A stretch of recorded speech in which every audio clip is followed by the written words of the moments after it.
মন্ত্রী নিজে তার সন্ত্রাসী পোলারে পুলিশের কাছে ধরাই দিছে। তোর মতো লোকেরা ঘরে ঘরে আলোচনা করব। আহারে মন্ত্রী কি ভালো লোক, মন্ত্রীর পোলা জেলখানে যাইয়া যা যা দরকার সব পাইতাছে।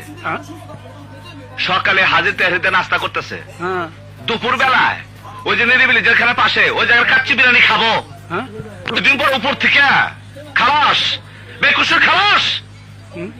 আর সেটা যদি খবরের কাগজে লেখা যায়, সেটা টাকা টাকা দিয়া ধমক ধমক দিয়া বন্ধ করে দিব। বাস, সামনে নির্বাচন।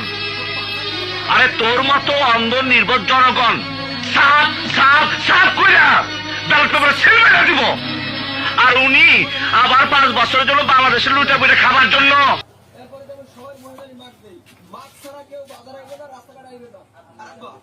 আপনারা